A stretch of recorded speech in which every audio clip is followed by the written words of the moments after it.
नमस्कार. तुम्ही जर पहिल्यांदाच इथे आला आहात तर माझं नाव आहे सृष्टी नामदेव शिंदे. मी एक कम्प्युटर इंजिनियर आहे. मी माझं कम्प्युटर इंजिनिअरिंग म्हणजेच संगणक अभियांत्रिकी शिक्षण सिंहगड इन्स्टिट्यूट्समधून केलं, जे सावित्रीबाई फुले पुणे विद्यापीठाअंतर्गत येतं. त्यानंतर मी माझं मास्टर्स केलं स्टेट युनिव्हर्सिटी ऑफ न्यूयॉर्क, जे ऑल्बनी येथे आहे. इथून ऑल्बनी ही न्यूयॉर्क या राज्याची राजधानी आहे अमेरिकेत. आता मी ह्याबद्दल मार्गदर्शन करण्यासाठी हा चॅनल सुरू केला आहे का? अजिबात नाही. खूप लोक आहेत ऑलरेडी हे सगळं करणारे आणि खूप छान काम करत आहेत ते सगळे. कदाचित त्यांच्या कामाचाच एक परिणाम म्हणून मी पण अमेरिकेत गेले आणि माझं मास्टर्स पूर्ण केलं. मग मी हा चॅनल का केला?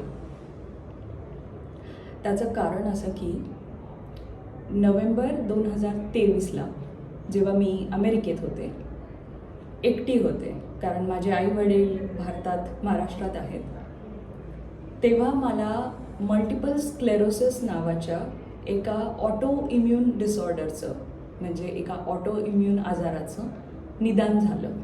मी अमेरिकेत होते तेव्हा. पूर्णपणे मी एकटी होते. अमेरिका खंड वेगळा, माझे आई वडील आशिया खंडात, मी नॉर्थ अमेरिका खंडात. तर खूप भयंकर एक्सपिरियन्स होता. पण त्यासाठी किंवा तो एक्सपिरियन्स कसा होता, ऑफकोर्स हे तर मी सांगणारच आहे. पण जेव्हा तुम्ही एकटे असता, तुमचे आई वडील कुठेतरी दुसरीकडे, त्यात मी मुलगी, खूप भयंकर फेज होती ती माझ्या आयुष्यातली. सगळ्यात महत्त्वाची गोष्ट म्हणजे ठीक आहे, निदान झालं, मग त्यात काय एवढं, त्याच्यासाठी कशाला चॅनल बनवायचा? सांगते. जसं मी म्हटलं की मल्टिपल स्क्लेरोसिस, आता याला मराठीत काही नाव नाही आहे. म्हणजे मी बऱ्यापैकी रिसर्च केलं आणि मुळात मी हा व्हिडिओ मराठीमध्ये रेकॉर्ड करण्याचं कारण असं, मी चॅनल आधीच सुरू केलं आहे. त्याच्यावरती मी माझे सगळे व्हिडिओज इंग्लिशमध्ये टाकते, कारण जागतिक पातळीवरती आणि मुळात सगळ्यात जास्त माझे मित्र अमेरिका, जर्मनी इकडे आहेत किंवा UK पण आहेत.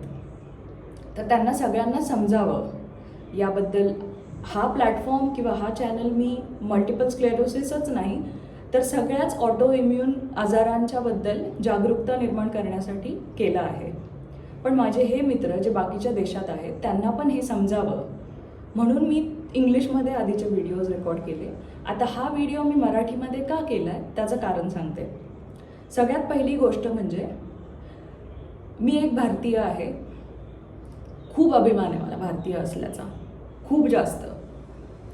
पण सगळ्यात महत्त्वाची गोष्ट जी मला वाटलं की मी सांगायला हवी लोकांना, ती ही की आपल्याकडे ना ह्या आजारांच्याबद्दल जागरूकता निर्माण करणं मला खूप गरजेचं वाटलं. कारण सांगते, नोव्हेंबर 2023मध्ये माझं डायग्नोसिस झालं, म्हणजे निदान झालं. आणि माझ्या आजाराची सुरुवात म्हणजे याची सुरुवात नोव्हेंबर 2020मध्येच झाली आहे.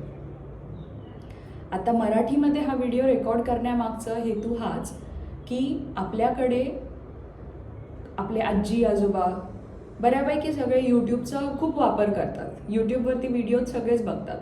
मग आता इंग्लिशमधले व्हिडिओज त्यांना काही उपयोग झालाच नसता. म्हणजे मला असं नाही म्हणायचं की मला फार येतं इंग्लिश, ते येतं मला, पण तो मुद्दा नाही आहे.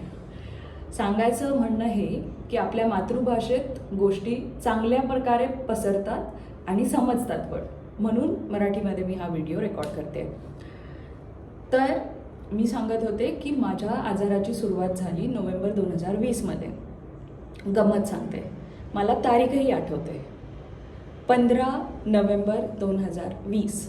कारण त्या दिवशी 2020च्या दिवाळी पाडवा होता, म्हणजे दुसरा दिवस दिवाळीचा. सगळेजण मस्त मज्जा करत होते.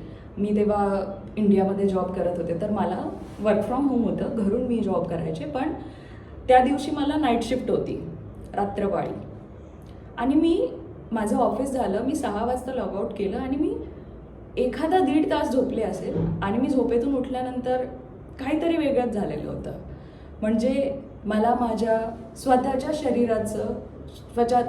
शरीराची रचना कशी आहे तेच समजत नव्हतं. कमरेपासूनचा खालचा भाग माझा, आपण काय म्हणतो त्याला, बधीर झाला होता.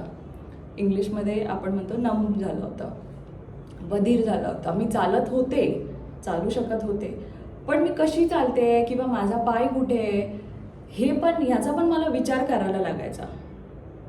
इथपर्यंत गोष्टी गेलेल्या.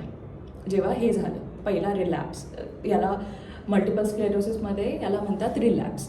आता मी तुम्हाला सोप्या भाषेत सांगते मल्टिपल स्क्लेरोसिस काय आहे, किंवा एक मिनिट, ऑटो इम्युन डिसऑर्डरपासून सुरुवात करूया. तर त्याला मराठीत काय म्हणतात ते मला माहिती नाही आहे. मी म्हणजे बघितलं पण, सर्च पण केलं, पण मला मिळालं नाही आणि चुकीची इन्फॉर्मेशन मला द्यायची नाही, म्हणून मी तुम्हाला ना एक्सप्लेन करते, म्हणजे समजून सांगते ऑटो इम्युन डिसऑर्डर म्हणजे काय. आपली इम्युनिटी म्हणजे आपली रोगप्रतिकारक शक्ती, ठीक आहे.